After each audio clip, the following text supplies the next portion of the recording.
Mr. Justice Black, dissenting. The appellant was tried for murder in a California state court. He did not take the stand as a witness in his own behalf.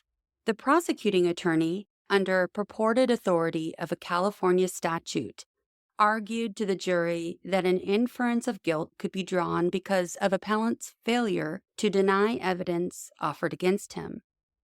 The appellant's contention in the state court and here has been that the statute denies him a right guaranteed by the federal Constitution.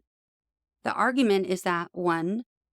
Permitting comment upon his failure to testify has the effect of compelling him to testify so as to violate that provision of the Bill of Rights contained in the Fifth Amendment that no person shall be compelled in any criminal case to be a witness against himself, and although this provision of the Fifth Amendment originally applied only as a restraint upon federal courts, the 14th Amendment was intended to and did make the prohibition against compelled testimony applicable to trials in state courts.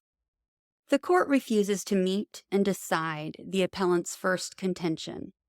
But while the court's opinion, as I read it, strongly implies that the Fifth Amendment does not, of itself, bar comment upon the failure to testify in federal courts, the court nevertheless assumes that it does in order to reach the second constitutional question involved in appellant's case.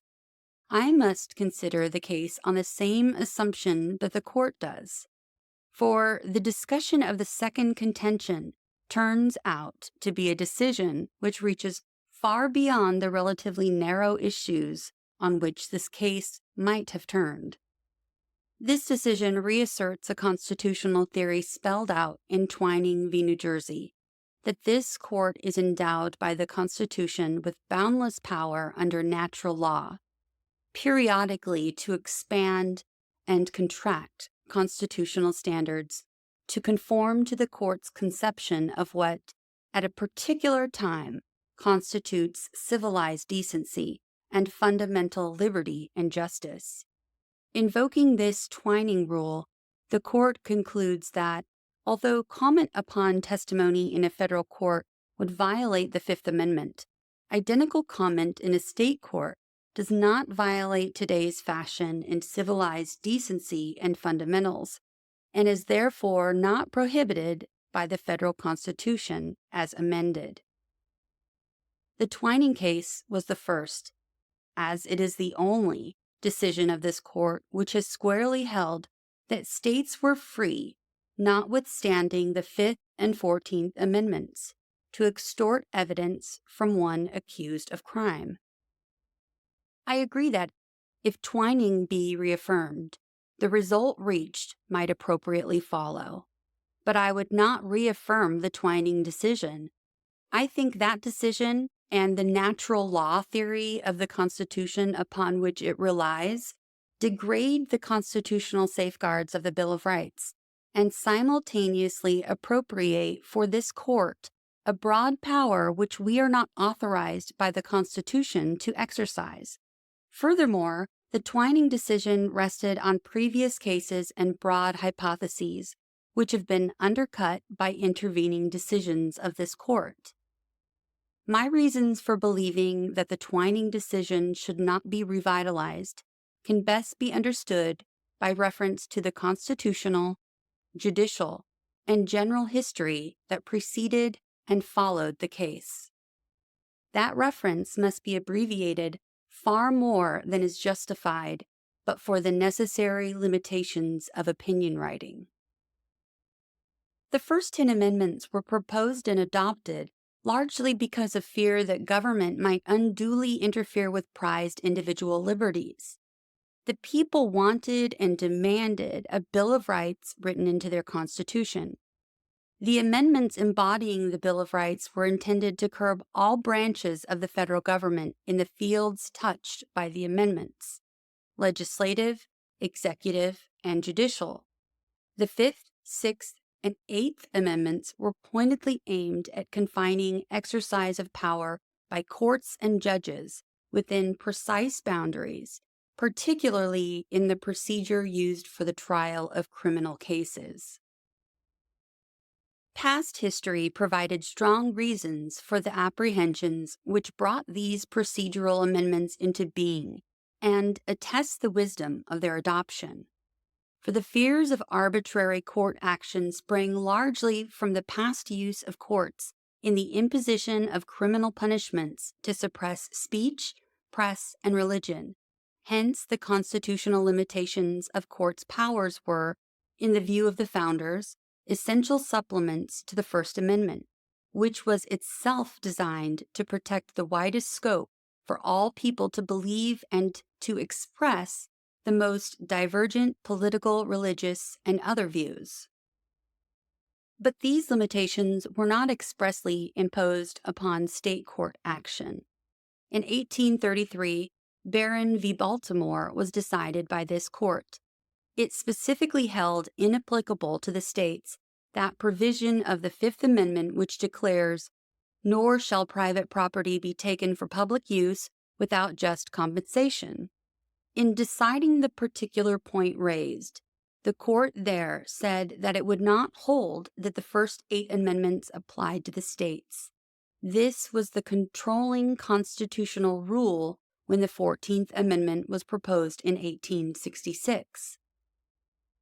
My study of the historical events that culminated in the 14th Amendment and the expressions of those who sponsored and favored, as well as those who opposed, its submission and passage, persuades me that one of the chief objects that the provisions of the amendment's first section, separately and as a whole, were intended to accomplish was to make the Bill of Rights applicable to the states. With full knowledge of the import of the Barron decision, the framers and backers of the 14th Amendment proclaimed its purpose to be to overturn the constitutional rule that case had announced. This historical purpose has never received full consideration or exposition in any opinion of this court interpreting the amendment. In construing other constitutional provisions, this court has almost uniformly followed the precept of ex parte Bain that it is never to be forgotten that in the construction of the language of the Constitution, as indeed in all other instances where construction becomes necessary, we are to place ourselves as nearly as possible in the condition of the men who framed that instrument. Investigation of the cases relied upon in Twining v. New Jersey to support the conclusion there reached that neither the Fifth Amendment's prohibition of compelled testimony nor any of the Bill of Rights applies to the states reveals an unexplained departure from this salutary practice. Neither the briefs nor opinions in any of these cases, except Maxwell v. Dow, make reference to the legislative and contemporary history for the purposes of demonstrating that those who conceived, shaped, and brought about the adoption of the 14th Amendment intended it to nullify this court's decision in Barron v. Baltimore, and thereby make the Bill of Rights applicable to the states. In Maxwell v. Dow, issue turned on whether the Bill of Rights guarantee of a jury trial was, by the 14th Amendment, extended to trials in state courts. In that case, counsel for appellant did cite from the speech of Senator Howard, which so emphatically stated the understanding of the framers of the amendment. The Committee on Reconstruction, for which he spoke, that the Bill of Rights was to be made applicable to the states by the amendment's first section. The court's opinion in Maxwell v. Dow acknowledged that counsel had cited from the speech of one of the senators, but indicated that it was not advised what other speeches were made in the Senate or in the House. The court considered, moreover, that what individual senators or representatives may have urged in debate in regard to the meaning to be given to a proposed constitutional amendment or bill or resolution does not furnish a firm ground for its proper construction. nor is it important as explanatory of the grounds upon which the members voted in adopting it. In the Twining case itself, the court was cited to a then recent book, Guthrie, 14th Amendment to the Constitution, from 1898. A few pages of that work recited some of the legislative background of the amendment, emphasizing the speech of Senator Howard. But Guthrie did not emphasize the speeches of Congressman Bingham, nor the part he played in the framing and adoption of the first section of the 14th Amendment. Yet Congressman Bingham may, without extravagance, be called the Madison of the first section of the 14th Amendment. In the Twining opinion, the court explicitly declined to give weight to the historical demonstration that the first section of the amendment was intended to apply to the states the several protections of the Bill of Rights. It held that the question was no longer open because of previous decisions of this court, which, however, had not appraised the historical evidence on that subject. The court admitted that its action had resulted in giving much less effect to the 14th Amendment than some of the public men active in framing it had intended it to have. With particular reference to the guarantee against compelled testimony, the court stated that much might be said in favor of the view that the privilege was guaranteed against state impairment as a privilege and immunity of national citizenship. But, as has been shown, the decisions of this court have foreclosed that view. None of the cases relied upon by the court today made such an analysis. For this reason, I am attaching to this dissent, by no means complete, the amendment's history.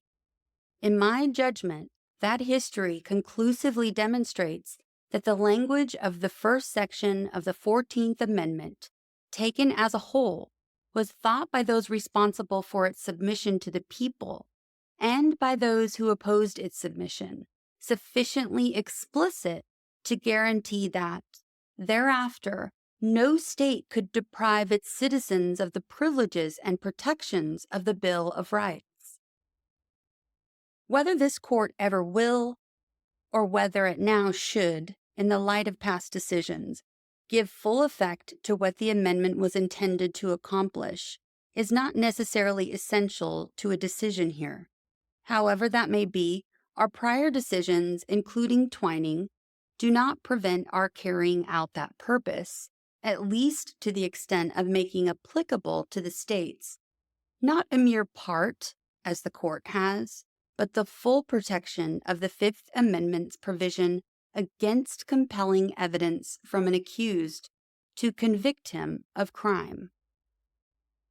And I further contend that the natural law formula which the court uses to reach its conclusion in this case should be abandoned as an incongruous excrescence on our Constitution.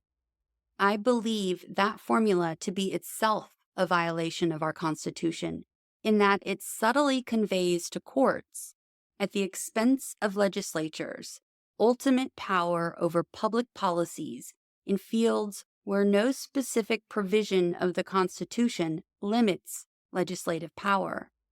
And my belief seems to be in accord with the views expressed by this court, at least for the first 2 decades after the 14th Amendment was adopted.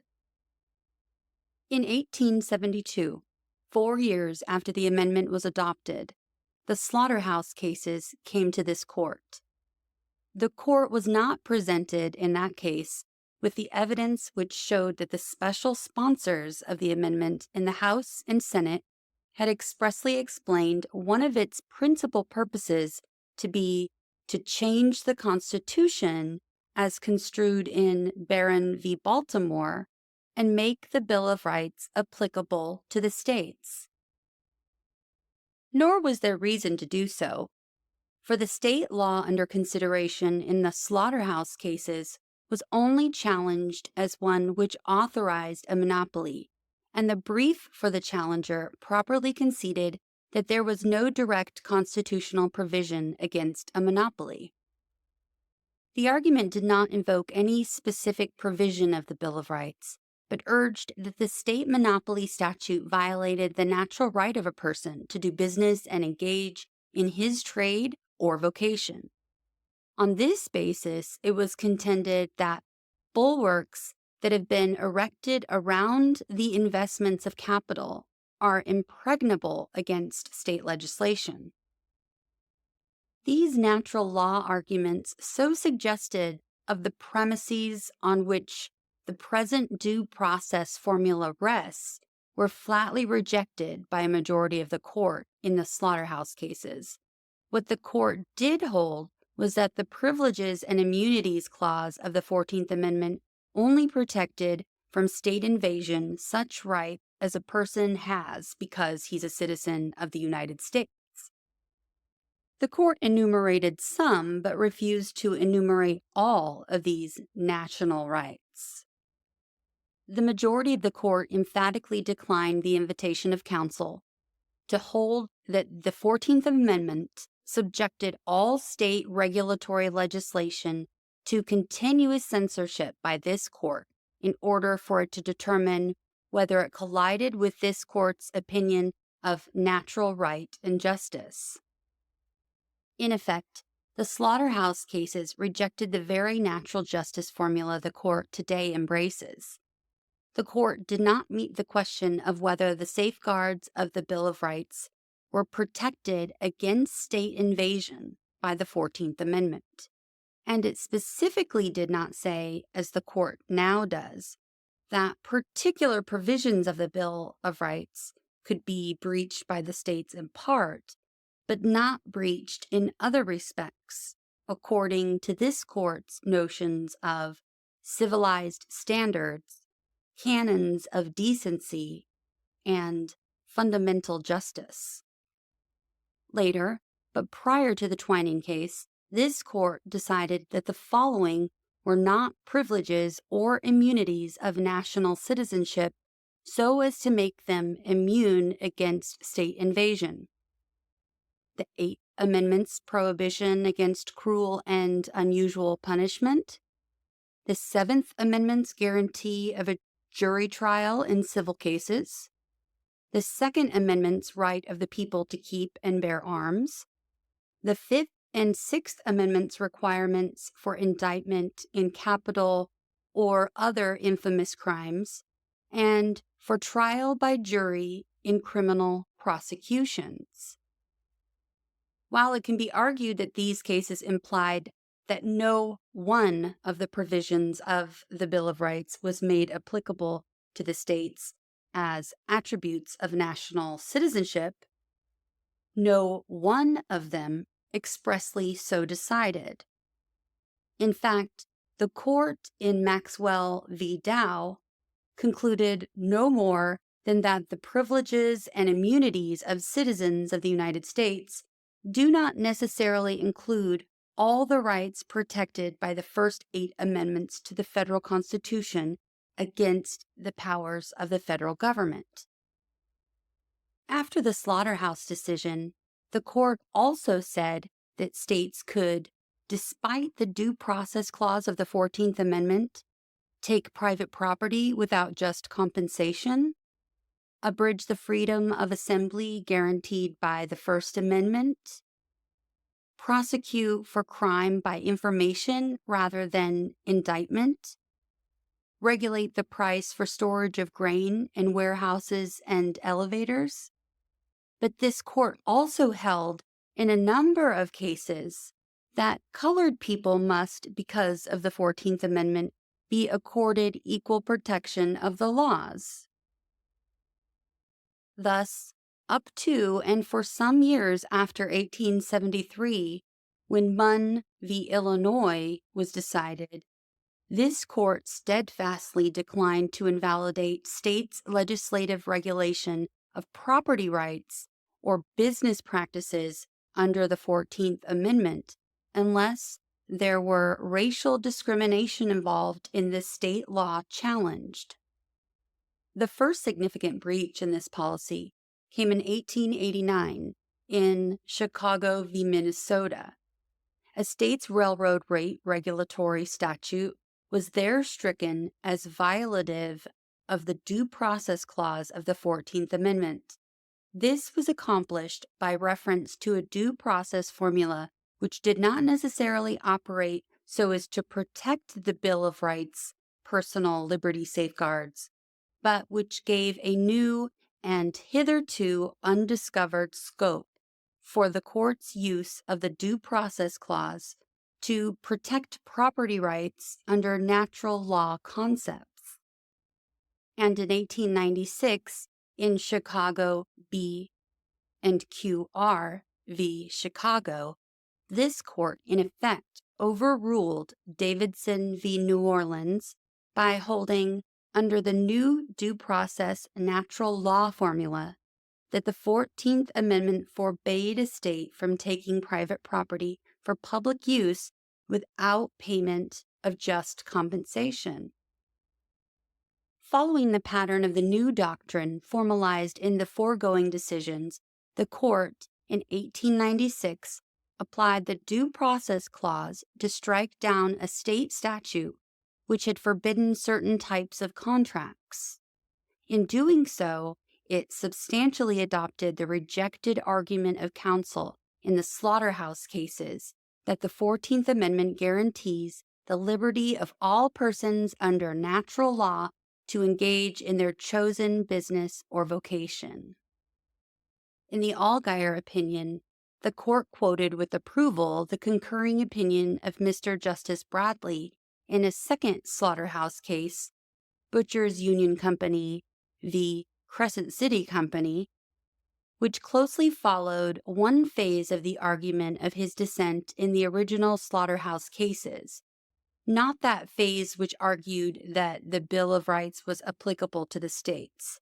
And in 1905, 3 years before the Twining case, Lochner v. New York followed the argument used in Allgaier to hold that the Due Process Clause was violated by a state statute which limited the employment of bakery workers to 60 hours per week and 10 hours per day.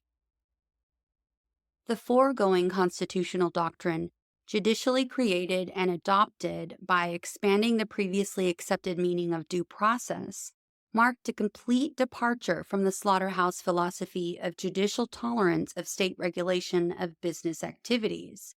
Conversely, the new formula contracted the effectiveness of the 14th Amendment as a protection from state infringement of individual liberties enumerated in the Bill of Rights.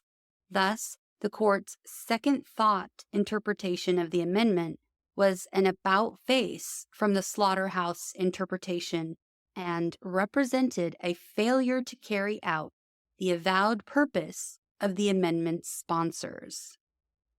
This reversal is dramatized by the fact that the Hurtado case, which had rejected the Due Process Clause as an instrument for preserving Bill of Rights liberties and privileges, was cited as authority for expanding the scope of that clause so as to permit this court to invalidate all state regulatory legislation it believed to be contrary to fundamental principles. The Twining decision, rejecting the compelled testimony clause of the Fifth Amendment, and indeed rejecting all the Bill of Rights, is the end product of one phase of this philosophy. At the same time, that decision consolidated the power of the court assumed in past cases by laying broader foundations for the court to invalidate state and even federal regulatory legislation.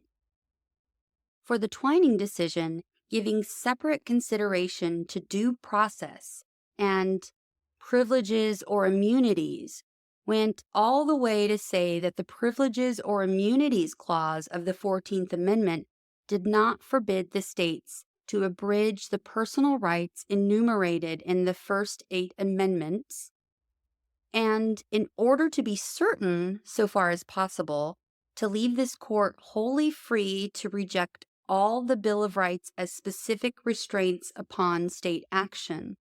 The decision declared that, even if this court should decide that the Due Process Clause forbids the states to infringe personal liberties guaranteed by the Bill of Rights, it would do so not because those rights are enumerated in the first 8 amendments, but because they are of such a nature that they are included in the conception of due process law. At the same time that the Twining decision held that the states need not conform to the specific provisions of the Bill of Rights, it consolidated the power that the court had assumed under the Due Process Clause by laying even broader foundations for the court to invalidate state and even federal regulatory legislation. For under the Twining formula, which includes non-regard for the first 8 amendments, what are fundamental rights and in accord with canons of decency, as the court said in Twining, and today reaffirms, is to be independently ascertained from time to time by judicial action. What is due process of law depends on circumstances. Thus, the power of legislatures became what this court would declare it to be at a particular time, independently of the specific guarantees of the Bill of Rights, such as to the right to freedom of speech, religion, and assembly, the right to just compensation for property taken for a public purpose, the right to jury trial, or the right to be secure against unreasonable searches and seizures. Neither the contraction of the Bill of Rights safeguards nor the invalidation of regulatory laws by this court's appraisal of circumstances would readily be classified as the most satisfactory contribution of this court to the nation. In 1912, 4 years after the Twining case was decided, a book written by Mr. Charles Wallace Collins gave the history of this court's interpretation and application of the 14th Amendment up to that time. It is not necessary for one to fully agree with all he said in order to appreciate the sentiment of the following comment concerning the disappointments caused by this court's interpretation of the amendment. Quote, "It was aimed at restraining and checking the powers of wealth and privilege. It was to be a charter of liberty for human rights against property rights. The transformation has been rapid and complete. It operates today to protect the rights of property to the detriment of the rights of man. It has become the Magna Carta of accumulated and organized capital," unquote. That this feeling was shared, at least in part, by members of this court is revealed by the vigorous dissents that have been written in almost every case where the Twining and Hurtado doctrines have been applied to invalidate state regulatory laws. Later decisions of this court have completely undermined that phase of the Twining doctrine which broadly precluded reliance on the Bill of Rights to determine what is and what is not a fundamental right. Later cases have also made the Hurtado case an inadequate support for this phase of the Twining formula. For despite Hurtado and Twining, this court has now held that the 14th Amendment protects from state invasion the following fundamental rights safeguarded by the Bill of Rights: right to counsel in criminal cases, freedom of assembly, at the very least, certain types of cruel and unusual punishment and former jeopardy, the right of an accused in a criminal case to be informed of the charge against him, and the right to receive just compensation on account of taking private property for public use. And the court has now, through the 14th Amendment, literally and emphatically applied the First Amendment to the states in its very terms. In Palco v. Connecticut, a case which involved former jeopardy only, this court re-examined the path it had traveled in interpreting the 14th Amendment since the Twining opinion was written. In Twining, the court had declared that none of the rights enumerated in the first 8 amendments were protected against state invasion because they were incorporated in the Bill of Rights. But the court in Palco answered a contention that all 8 applied with the more guarded statement similar to that the court had used in Maxwell v. Dow, that there is no such general rule. Implicit in this statement, and in the cases decided in the interim between Twining and Palco and since, is the understanding that some of the 8 amendments do apply by their very terms. Thus, the court said in the Palco case that the 14th Amendment may make it unlawful for a state to abridge by its statutes the freedom of speech which the First Amendment safeguards against encroachment by the Congress, or the like freedom of the press, or the free exercise of religion, or the right of peaceable assembly, or the right of one accused of crime to the benefit of counsel. In these and other situations, immunities that are valid as against the federal government by force of the specific pledges of particular amendments have been found to be implicit in the concept of ordered liberty, and thus, through the 14th Amendment, become valid as against the state. The court went on to describe the amendments made applicable to the states as the privileges and immunities that have been taken over from the earlier articles of the Federal Bill of Rights and brought within the 14th Amendment by a process of absorption. In the Twining case, fundamental liberties were things apart from the Bill of Rights. Now it appears that at least some of the provisions of the Bill of Rights, in their very terms, satisfy the court as sound and meaningful expressions of fundamental liberty. If the Fifth Amendment's protection against self-incrimination be such an expression of fundamental liberty, I ask, and have not found a satisfactory answer, why the court today should consider that it should be absorbed in part, but not in full. Nothing in the Palco opinion requires that, when the court decides that a Bill of Rights provision is to be applied to the states, it is to be applied piecemeal. Nothing in the Palco opinion recommends that the court apply part of an amendment's established meaning and discard that part which does not suit the current style of fundamentals. The court's opinion in Twining and the dissent in that case made it clear that the court intended to leave the states wholly free to compel confessions so far as the federal Constitution is concerned. Yet, in a series of cases since Twining, this court has held that the 14th Amendment does bar all American courts, state or federal, from convicting people of crime on coerced confessions. Federal courts cannot do so because of the Fifth Amendment.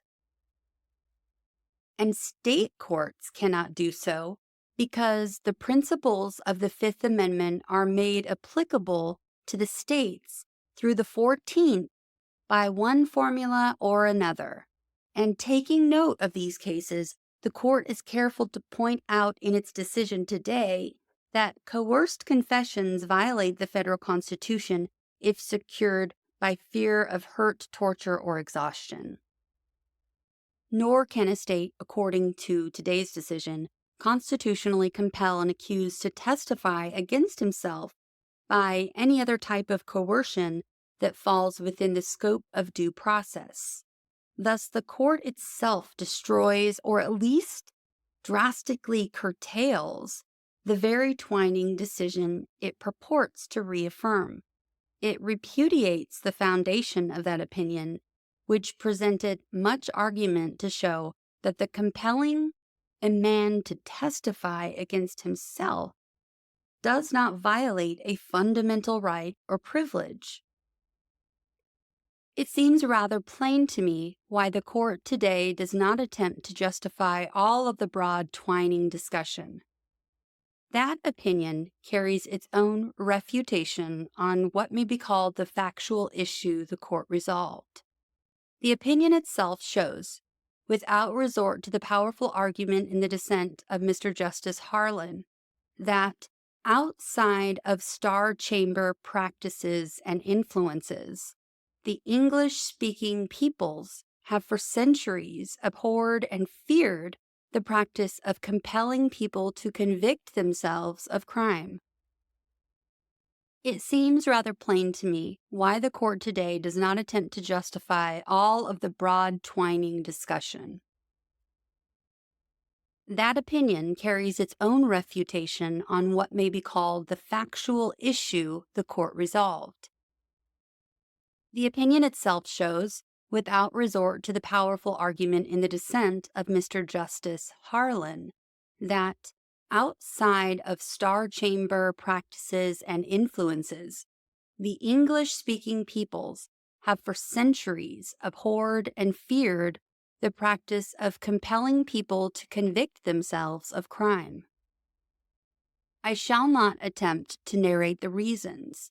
They are well known, and those interested can read them in both the majority and dissenting opinions in the Twining case, in Boyd v. United States, and in the cases cited in notes 8, 9, 10, and 11 of Ashcraft v. Tennessee. Nor does the history of the practice of compelling testimony in this country, relied on in the Twining opinion, support the degraded rank which that opinion gave the Fifth Amendment's privilege against compulsory self-incrimination. I think the history there recited by the court belies its conclusion. The court in Twining evidently was forced to resort for its degradation of the privilege to the fact that Governor Winthrop, in trying Mrs. Anne Hutchinson in 1627, was evidently not aware of any privilege against self-incrimination or conscious of any duty to respect it. Of course not. Mrs. Hutchinson was tried, if trial it can be called, for holding unorthodox religious views. People with a consuming belief that their religious convictions must be forced on others rarely ever believe that the unorthodox have any rights which should or can be rightfully respected.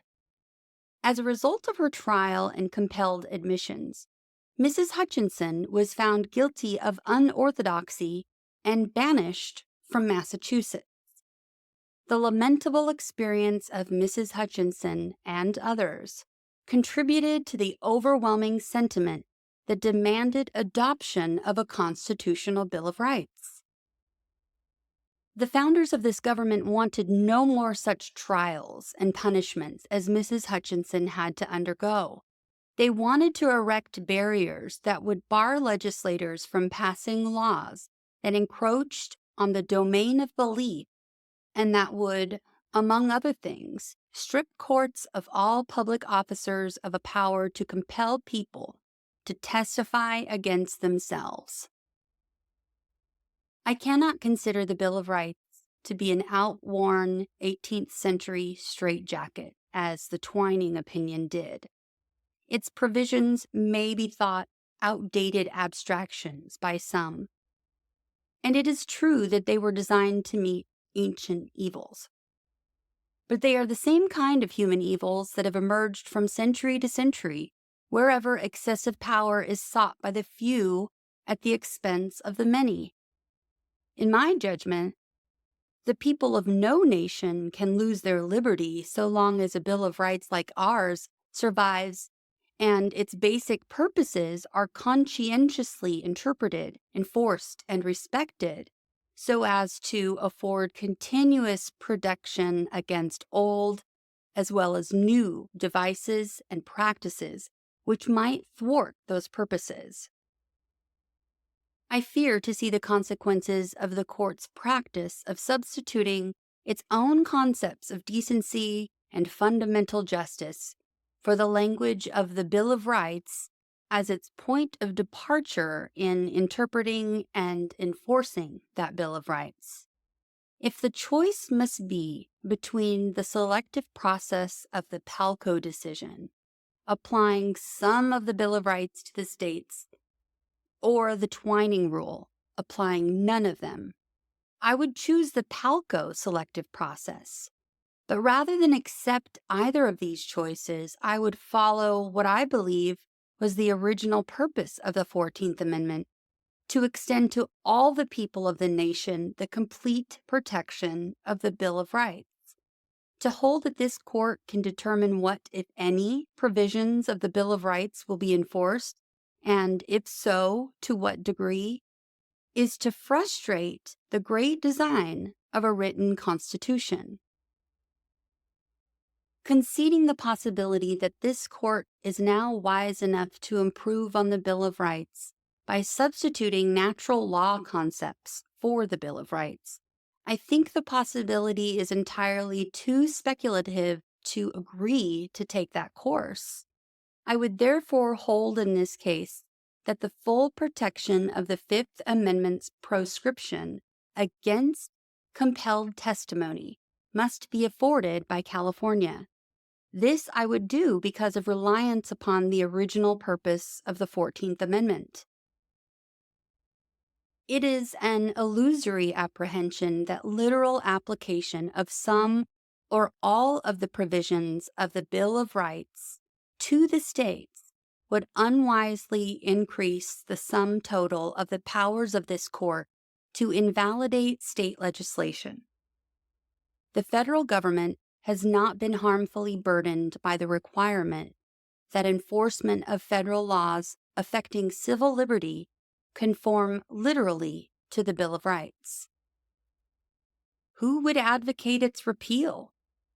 It must be conceded, of course, that the natural law due process formula, which the court today reaffirms, has been interpreted to limit substantially this court's power to prevent state violations of the individual civil liberties guaranteed by the Bill of Rights. But this formula has also been used in the past, and it can be used in the future to license this court in considering regulatory legislation to roam at large in the broad expanses of policy and morals, and to trespass all too freely on the legislative domain of the states as well as the federal government. Since Marbury v. Madison was decided, the practice has been firmly established, for better or worse, that courts can strike down legislative enactments which violate the Constitution.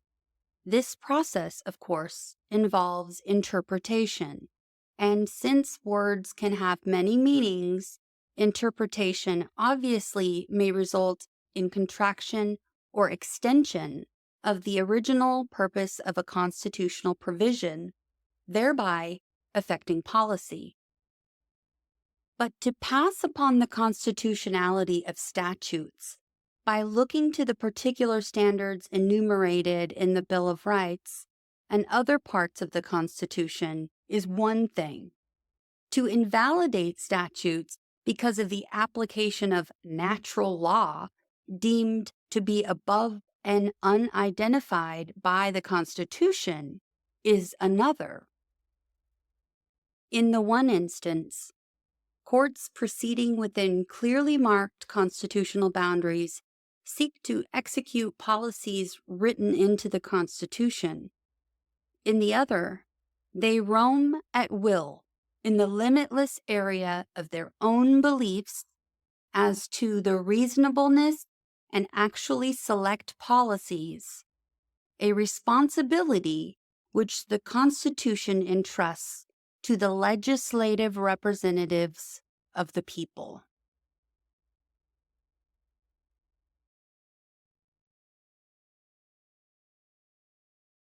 We've come to the end of the opinion.